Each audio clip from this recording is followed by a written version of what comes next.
Hello, welcome back to Frogboy X1 Gaming. I'm Andrew, and today we're going to be talking about Game Pass on the Xbox Series X and S, as well as, no, you know what? We're just going to keep this a complete Xbox or a Game Pass thing, you know, and kind of talk about what Game Pass is and what Game Pass means, and the features that Game Pass offers to you as an individual when you subscribe to it. So if you like this content, don't forget to like and subscribe. It's really helping the channel grow, and I really appreciate it. And I thank you for taking the time to watch this. So yeah, so today Xbox announced expansion of XCloud, which is tied to Game Pass with an ultimate subscription to Japan, Australia, Mexico, and Brazil. So now not only do they get to participate, with Game Pass. I think they might already have Game Pass there, but now they're getting xCloud.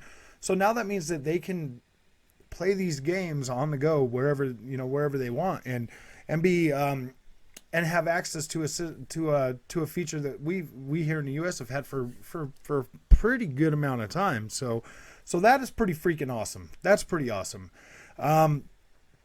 Today I can confirm that both Marvel's Avengers. Oh wait, no, not both. I don't know if Scarlet Nexus is doing the. Let me see. I think I have. Let me see if I have it on this card. I might have to change the card if I don't have it on here. Nope, it's on my other card. That's probably why I haven't checked it yet. But I can confirm that Marvel Avengers has Dolby Vision. I'm not sure on the Scarlet Nexus yet. But anyway, Scarlet Nexus, Game Pass today. Wow. I played this game back when it came out. I went through it. I got about 46 hours of gameplay. That's just with one character. There's two characters there, so I could probably easy squeeze another like 25, 30 hours out of this game. Easy. Definitely between Scarlet Nexus and Tales of Arise, I now have a newfound appreciation for JRPGs. And not to forget to mention, the excellent Lost Judgment that I picked up the other day. And like these games are like I really haven't gotten into these games since the PlayStation 2 Dreamcast era. I was really kind of into them in Dreamcast, PlayStation 2, whatever, and then gosh, for the PlayStation 3 generation, I just for some reason just moved away from them.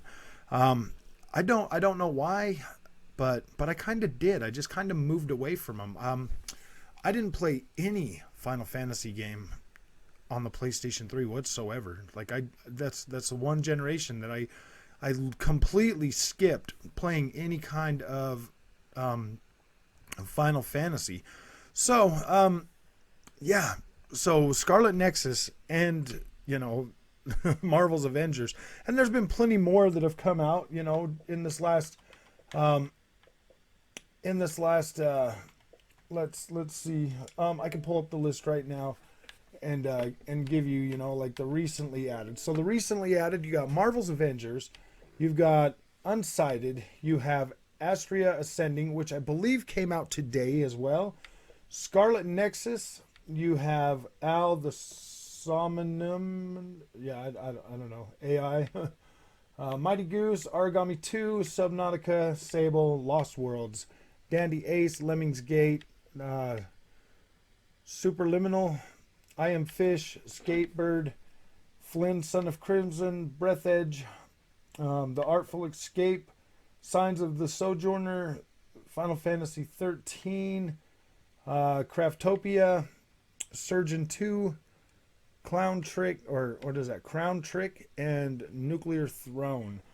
All of these games have been like within the last week or two or something like that. Definitely, you definitely do get a lot of freaking, AA games, or not AA, but indie games in your Game Pass subscription. There are a lot in there, but some of these are actually really pretty good games, like Hades that came, oh gosh, when did that come? At the end of August?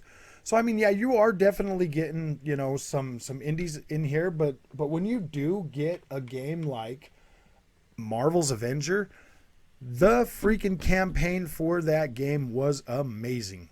Hands down. Download that and play the campaign. Like, why wouldn't you? That is this thing is highly crafted, really beautiful visuals. I mean, the gameplay was great. It runs at 60 frames a second on Xbox Series X and S. Yeah, there's no reason not to download that and check that out. No reason whatsoever. But when you get two games right here, Scarlet Nexus and Avengers, I paid full price for those games day one. Those two games alone are almost enough to pay for an annual subscription of Game Pass. Just those two games. I believe those are the only ones on here that I own. Yeah, I didn't. Oh, and Final Fantasy 13. So just those three games alone, I probably could have paid, because I think I paid like $20 for the Final Fantasy 13 or whatever. So yeah, just those four games or three games alone are almost a whole annual year of your subscription for Game Pass. The fact that you can earn points, rewards just for playing games, surfing the web and stuff like that, you can use those points to pay for Game Pass Ultimate subscriptions. It's pretty cool. Xbox has created an ecosystem and a platform that will give you the opportunity to play more games than you ever thought possible. And they're not cheap games. They're good games. As it sits right now, I think I own, oh my gosh, I was making a video of this the other day. I literally think I own probably close to 90 games now. 90 games that are in Game Pass that I paid full price for.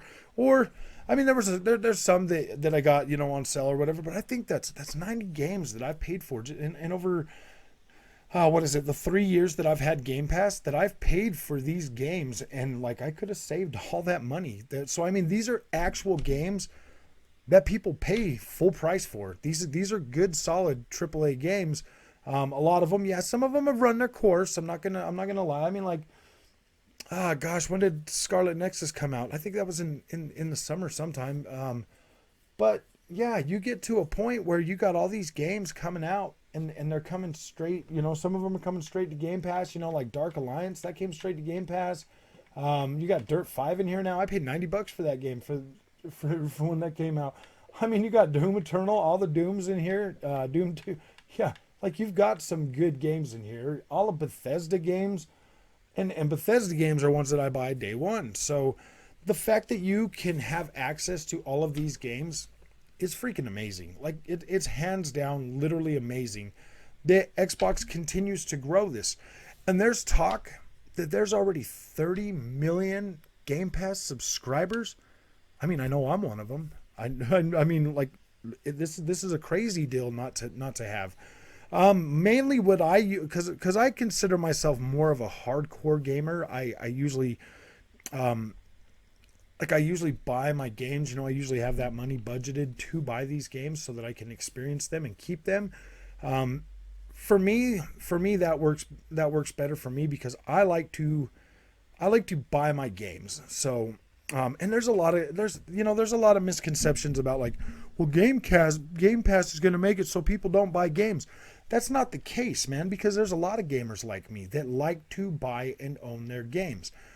I mainly use Game Pass to try games that I never would have thought about. So that there still saves me money. Like this game right here, this Dark Alliance, I was like, wow, dude, I'm going to buy that game. Came on Game Pass, and I was like, you know what? I'm going to download that on Game Pass and check it out. And I'm glad I did, because I saved myself $40 freaking right there, because it just, while it's not the kind of game that I normally would play, it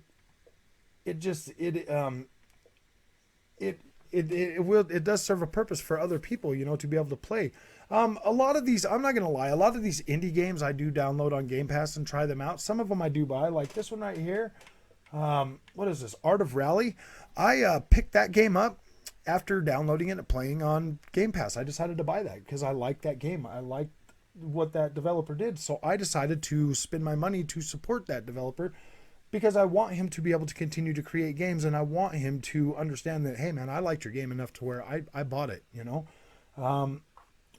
that just goes to show. I mean, you got games like Back for Blood you're getting next month on your subscription day one. You're going to have the month after that you are going to be getting Forza Horizon 5, which is freaking amazing. I buy those games every year. I spend $100. I buy them day one, no questions asked.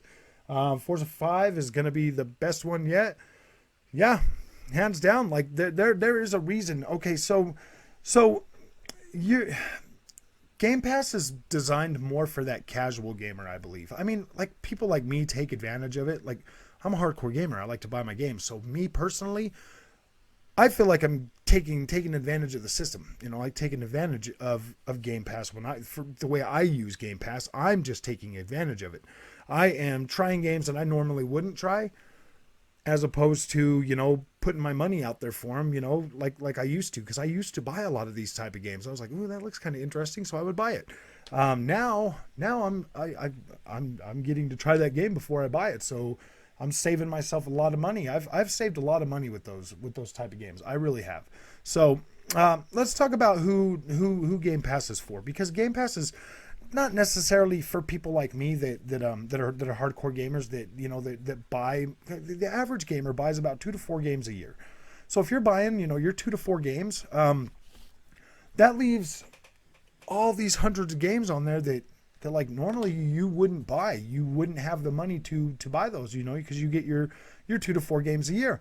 But now with Xbox having that, you know, having Game Pass out there, now you're starting to see, hey man, maybe Call of Duty isn't the end all be all, you know, or hey, maybe I should skip Madden because it's gonna be on Game Pass in 6 months. Yeah, all EA games come straight to Game Pass after about 6 months. EA is doing that to where they sell their games for about 6 months and then they put them right into Game Pass, which is cool. Like, well, EA Play, Game Pass, however you name it, it's their subscription service. You could sub to EA Play for like $30 a year. I think it was like $29.99, or it's included in Game Pass Ultimate. So you get access to all 100 plus, because these are all Game Pass. But if you click out of that and you go down here to EA Play, there's another 89 titles that you have right there. You've got, you know, from Alice in the Wonderland all through Battlefield. You've got Crisis, Paradise. You've got, you know, Dead Space 1 through 3. You got, now that EA owns Codemasters, you've got Dirt all the way across there. You've got every freaking racing game that Codemasters makes. You've got all your sports games, Madden. You know, you can download and play, what is it, Madden 21 now. You can play Madden 21 right now. You can play it. I mean, Madden 22 just barely came out, but in 6 months you'll be on there. You got all the Need for Speeds on there. You have literally everything that's available in EA Play as well with your Game Pass Ultimate subscription. So, yeah, I mean, this might sound like I'm like trying to sell you Game Pass subscription. I am, technically. I kind of am. You know what I mean? Like, there's no reason for you not to have and enjoy this service. I mean, if you're a casual gamer and you just want to play games, or you're a parent and you want to be able to provide, you know, games for your children, because let's face it, man, I'm a dad. I got 2 young people. These little guys love the Switch. Switch games are not cheap. There's no subscription or anything for those. Switch games are usually $60 and they hold their value really well. They rarely ever go on sale. Like, you're lucky to find Switch games on sale. So the fact that I can just get a Game Pass subscription for them and like that pacifies them, so they're not like always wanting Switch game. I mean, they do always want their Switch games, but I'm just saying, like, I'm the kind of dad, the gamer that's going to buy, you know, those games for the kids because they want them and they want to experience those. And, you know, I grew up poor and I didn't really have money to, you know, go out and get a lot of games. So I had to, you know, figure out, you know, I had to be really creative with how I would get and experience the games because of the habit that I have that I like to play so many games. So it was tough. And now I don't want to deny that to my kids, nor do I want to deny myself. So yeah, a Game Pass subscription it alleviates a lot of that anxiety to where you're not going to get to have something to play, something new to play. And like, there's so much stuff on Game Pass and more stuff gets added every month. Like Marvel's Avengers and Scarlet Nexus, these got dropped out of the blue. Like they were announced like today and yesterday. So it's like, wow, man, really? Like today and yesterday we get these announced and now they're already on Game Pass? Like, that's amazing. You don't find that kind of stuff in the service in other, you know. Yeah, this is just an amazing service. If you aren't signed up to Game Pass yet, get signed up today. If you If you have, say, if you have like a year or two or whatever of gold already on your Xbox and you convert to Ultimate Game Pass, they'll convert every single month you have. The first time you try it,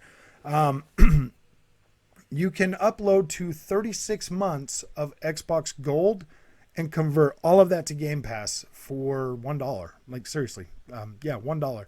So yeah, there's ways to get an entry level discounted price for Game Pass, and then move forward with the $14 a month after that. And within 3 years, you could literally build up enough points, rewards points, just by playing games to just roll that right back into a new subscription. So there you go. You just set it right on automatically to automatically buy